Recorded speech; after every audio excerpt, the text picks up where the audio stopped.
ఈ మధ్యనే జరిగినటువంటి రాష్ట్ర వ్యాప్తంగా తెలంగాణలో సంచలనం సృష్టించినటువంటి టంగుటూరు గ్రామంలో 3 కొడుకుల్ని హత్య చేసి తాను ఆత్మహత్య చేసుకున్న ఘటనలో సంచలనాత్మకమైనటువంటి అంశాలు చోటు చేసుకుని మృతుడు నేరటి రవి భార్య శ్రీలత ఇచ్చిన కంప్లైంట్ ఆధారంగా దర్యాప్తు చేస్తే నేరటి రవి అనే వ్యక్తిని 5 రిపోర్టర్లు ఒక హోంగార్డ్ లక్షలు కావాలని బెదిరించి డబ్బుల కోసం బ్లాక్మెయిల్ చేస్తే తన 3 కొడుకుని చంపి తను కూడా ఉరివేసుకున్నాడు అన్నటువంటిది పోలీసు దర్యాప్తులో తేలింది. పోలీసులు 4 మృతికి కారకులైన వాళ్ళని గుర్తించారు. వీళ్ళలో 5 విలేకరులు ఉండటం అన్నటువంటిది ఆందోళన కలిగించే అంశం. ఒక హోంగార్డు కూడా ఉన్నారు. A1గా తిరుపతిరావు, A2గా మంగళ శ్రీనివాస్ ఆంధ్రజ్యోతి రిపోర్టర్, కురుమ శ్రీనివాస్ ఈనాడు రిపోర్టరు, వడ్డే మహేష్ నమస్తే తెలంగాణ, సిరిపురం శ్రీనివాసరెడ్డి వార్తా పేపరు, సంఖ్య ప్రవీణ్ కుమార్ సాక్షి రిపోర్టర్, ఆలూరు రాజు అట్లాగే మనీల రామకృష్ణాల్ని పోలీసులు చెప్పారు. అసలు వీళ్ళు చేసినటువంటి ఘాతుకం ఏంటి అంటే ఎలా బ్లాక్మెయిల్ చేశారు, ఈ కథంతా కూడా ప్రధానమైనటువంటి అంశంలో కీలకమైనటువంటి ఇష్యూ.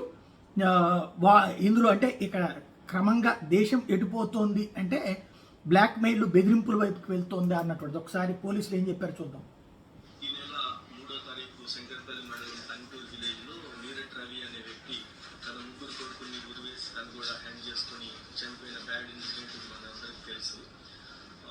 ఈ విషయంలో పరిశోధన చేస్తే తర్వాత అతను GSN ఫౌండేషన్లో కొంత అమౌంట్ ఇన్వెస్ట్మెంట్ గ్రామస్తుల దగ్గర నుంచి ఫ్రెండ్స్ దగ్గర నుంచి తను ఇన్వెస్ట్మెంట్స్ కలెక్ట్ చేసి GSN ఫౌండేషన్ కట్టాడని, తర్వాత వాళ్ళ దగ్గర నుంచి రిటర్న్ రాకపోయే వరకు ఆర్థిక ఇబ్బందుల్లో ఉండి కొంత గొడవ జరుగుతున్న క్రమంలో కొంతమంది పత్రికా విలేకరులు మా దగ్గర నుంచి ఉన్న ఒక హోంగార్డ్ కూడా ఇతనికి ఈ విషయాన్ని బయట పెడతాము లేకపోతే ఈ అతను బ్లాక్మెయిల్ లాగా చేసి ఒక పరిస్థితి క్రియేట్ అయింది. దాంట్లో 5 పత్రికా విలేకరులు ఇతన్ని దగ్గర తీసుకొని వచ్చి వాళ్ళ బావమర్ది వీళ్ళందరినీ సెటిల్మెంట్ లాగా కలిసి 5 కలిసి 25 lakhs డిమాండ్ చేయడం జరిగింది. దాంట్లో లాస్ట్కి 10 lakhs కొట్టుకొని తప్పని పరిస్థితుల్లో అతను ఆ రోజు భార్య యొక్క పుస్తల తాడు కూడా తాకట్టు పెట్టేసి వాళ్ళకి 2.5 లక్షలు ఇవ్వటం.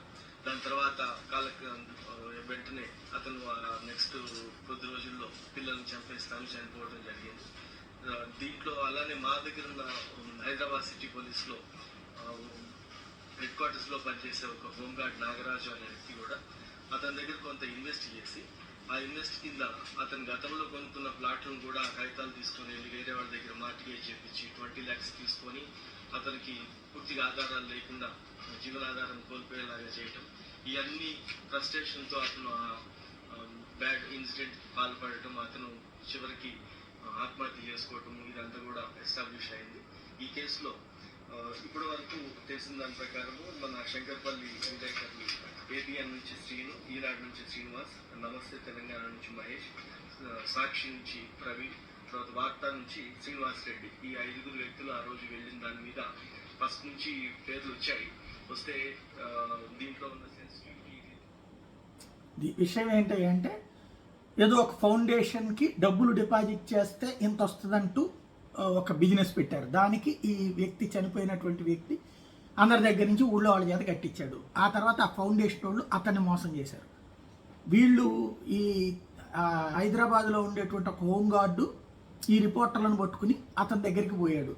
అంటే ఈ వార్త బయటికి రానియకుండా ఉండడానికి వాళ్ళు డబ్బులు డిమాండ్ చేశారు. 10 లక్షలు డిమాండ్ చేస్తే అతను నగలు తాకట్టు పెట్టి 2.5 లక్షలు ఇస్తే ఇక అతని జీవనాధారంగా ఎప్పటి నుంచో కష్టపడి సంపాదించుకున్నటువంటి స్థలాలనేమో ఆ పోలీస్ హోంగార్డు అమ్మిచ్చి మార్టిగేజ్ చేయించి డబ్బులు అతను తీసేసుకున్నాడు. ఇక అతని జీవితమే లేదు కాబట్టి తన బిడ్డల్ని చంపేసి సూసైడ్ చేసుకున్నాడు.